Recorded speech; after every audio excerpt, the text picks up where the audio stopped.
Good evening, ladies and gentlemen. For purposes of today's assignment, we're going to be looking at the issues of scale and how it factors into a government's ability to effectively operate and meet the needs of its people.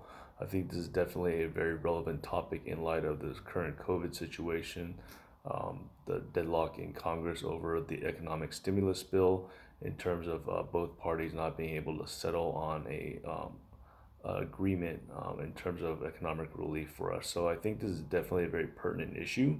However, it's also an issue that goes across national borders as well, as it impacts a lot of different countries around the world. I'll be looking at three specific articles today that talk about the issues of scale in regards to the ability for a government to successfully govern its people and provide services as such. The first article is going to be by Wolfgang Stack, Reflections of Political Scale. And he looks at practical events going on in Europe right now and across the world. And he's looking at separatist and nationalist movements against a European superstate. He wants to give small states and decentralized sovereignty a chance to succeed. And he begins with the stark history of the fall of the Roman Empire as presented by historian Edward Gibbon. Now, this is a very stark example because Rome was a mighty empire, which he argues stretched itself way too thin. And that was problematic in and of itself because provincial governors govern based on the interests of the people in their local province, which may not be necessarily for the benefit of Rome overall. So, therefore, Rome itself was too big to manage and too big to govern successfully. So he looks at political scale and points out that right now it's a big or small argument. There's not really much of a middle ground. It's more of a, are you in favor of a smaller government or a larger government? And he finds that problematic because there are definitely benefits and drawbacks to both sides as well. And one example that he closes out with is the current situation in Britain in regards to a quote unquote leave campaign. So think about Brexit when Great Britain exited from the European Union.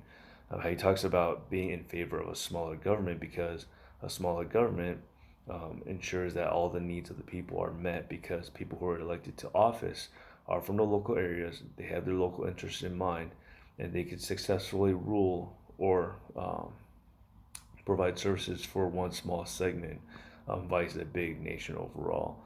And then he concludes with the populist revolt, how a lot of people are not in favor of being governed by a quote unquote distant government or parliament, people who do not know their interests and who do not have their interests at heart.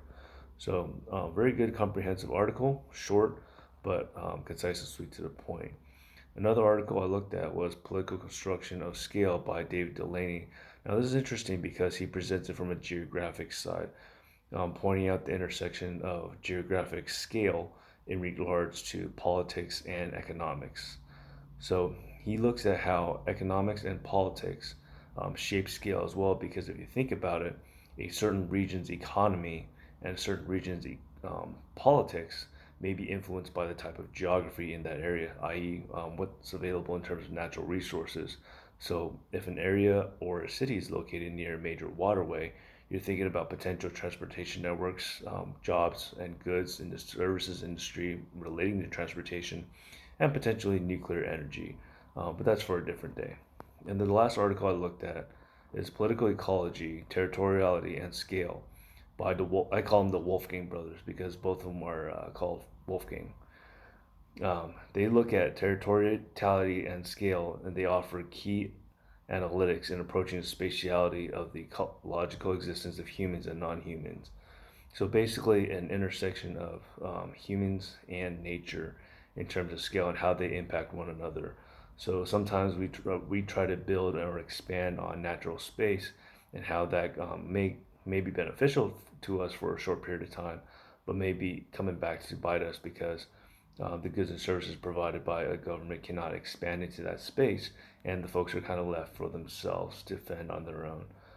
Three very good articles, very concise and to the point, and I think very pertinent in regards to the argument and the discussion about space, which is definitely relevant today, and also in terms of scale, looking at how our government can provide for resources for its citizens right now, which I don't think it is doing a very good job. Ladies and gentlemen, please provide your feedback. Let me know what you think.